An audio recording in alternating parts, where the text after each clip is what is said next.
Zebec said that there could be a major announcement coming soon. Now, what do I mean by this? It's not even something I discovered on my own, and even though nothing I say is financial advice, they literally made a post not too long ago talking about how they are supposedly deepening its ties to Natcha with a major announcement coming soon. Now, why do I even find this kind of something I even want to talk about?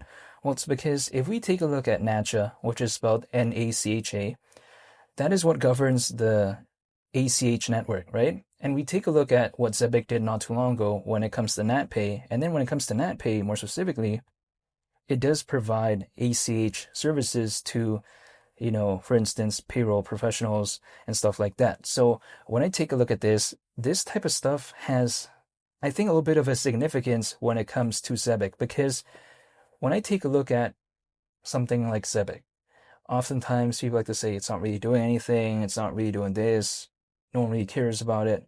Well, I feel like it's pretty interesting because what could this major announcement be? Who knows? Only time will tell. They say it's coming soon. I'm going to have to wait and see.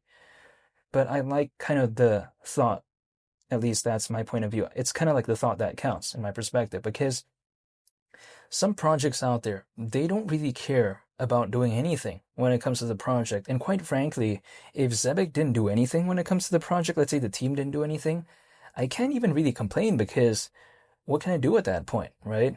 Could I complain about some other projects out there not really doing anything? Maybe, but it won't really do much, I guess.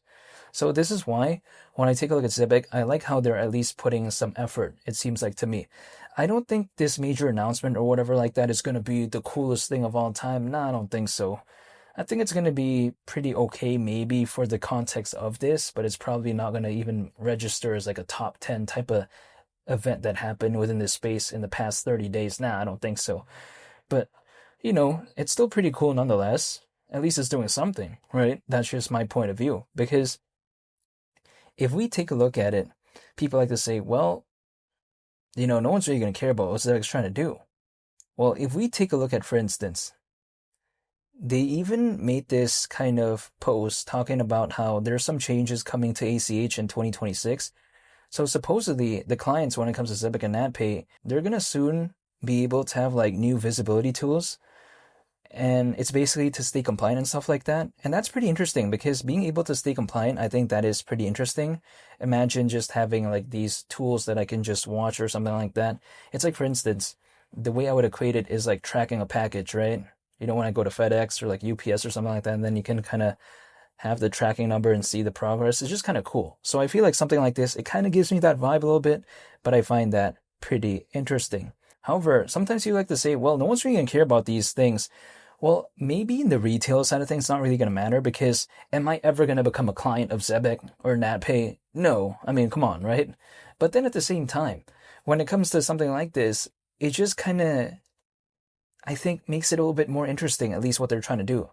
In the enterprise side of things, I think this makes it a little bit more interesting. Sometimes that may not necessarily translate to the retail side of things, but if Zebec has better enterprise adoption, I don't see why that would be such a bad thing. And I think something like this could hypothetically maybe sort of start more of enterprise partnerships. Who knows? 10 cents being around 36 times away at this point, basically, people like to say, well, ZBCN's done. Well, is it really? I mean, if we take a look at the market cap of ZBCN and Onyx, or should I say XCN, it's kind of like a little bit the same. It's around that 200 million range. But the thing is, ZBCN in the past year has never reached a billion in terms of market cap, whereas XCN has. So imagine that, right? ZBCN only reached around 500 million, but it's now around 200 million in the past year. XCN reached around a billion. Now it's basically around the same range of ZBCN, if not a little bit lower, actually, as of right now. So it's actually been holding up pretty okay, relatively speaking, compared to something like XCN. And they're both like very close competitors, for quite a while. When XCN was around and ZBCN was around, a lot of people thought that Onyx was always going to be the one that is more popular than this. And arguably, to a certain extent, I would say it still is as of right now, despite the kind of similar market cap. But then at the same time, when XCN had that rally, a lot of people thought that ZBCN was done. But then ZBCN did that.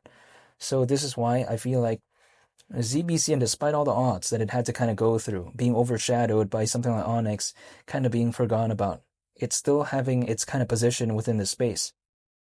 And I feel like maybe to me, the hypothetical days of Zebec fundamentally, it seems to be more so ahead, right? Some other projects out there feels like they already kind of done its thing. It's been already kind of, I guess, a vibe where they've already accomplished a lot of things. Like for instance, XDC already has ISO 20022 as an aspect of the project.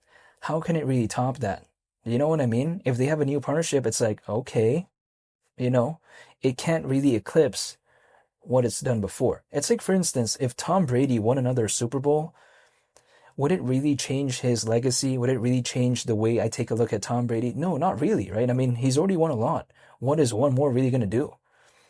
When it comes to XDC, it kind of gives me that vibe. It's already kind of having that Tom Brady type of vibe. But then when it comes to Zebec, it feels like it's kind of that up and coming, project, right? It feels like it's still trying to do its thing. So this is why I like it.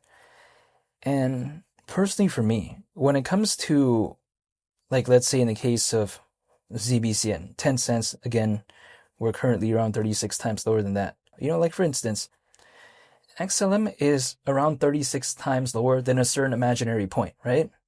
But is that imaginary point, again, being around 36 times away, could that hypothetically do that during an altcoin season? That seems very far away for something like XLM, which already has a very massive market cap. I think same goes to maybe something like in the case of XDC, right? But then the thing is, ZBCN 10 cents, I get it. Again, right now we're currently around 36 times lower than that. But the market cap at that point would be around 7.7 billion considering current circulating supply. Keep in mind, when it comes to XLM currently, right, XLM right now, the market cap is literally around 7.7 billion. So ZBCN to go to 10 cents, considering the current circulating supply we're seeing as of right now, would need the, basically, I guess, exact, almost same market cap of XLM currently, and XLM already has had a massive pullback, and right now, I don't think it's even an altcoin season. So, is this really such an outlandish thing? When I take a look at XLM, I think it is arguably number 2 within this space of global trade finance. Number 3 is XDC, I think. Number 4, depends, right? It could be XCN, it could be ZBCN. But then let's say 4 or 5, whatever that range is. Is that too far-fetched? Like, imagine if ZBCN is like the 20th ranked within its own niche. Then maybe it's a little bit of a different case. But if it's like literally just a couple positions away from XLM in terms of popularity within that niche, is it really kind of like too far-fetched? I mean, who knows? Only time will tell, but that's just kind of my perspective. I think ZBCN, I just don't think it's going to become hypothetically anything like that is top 10 ever. Not within its own space, because arguably I think it already kind of is as of right now, but I'm saying just like globally, I don't think it could necessarily do that in terms of just this space overall, but it doesn't really need to in my perspective. Like, why does ZBCN need to be a top 10 project? It doesn't hypothetically need to in my perspective, again, within the whole space overall. So this is why I'm just still staying patient overall when it comes to Zebec. But I wanted to make a video regarding this real quick because, of course, a lot of people that I know, they kind of ignored it, but I want to talk about it. I find it pretty interesting. And yeah, that's pretty much about it. Thank you for watching. It's been Lee the Captain, and I'll catch you on the next one. And I'll be sure to make more videos when it comes to Zebec. I'm out. Peace. Bye.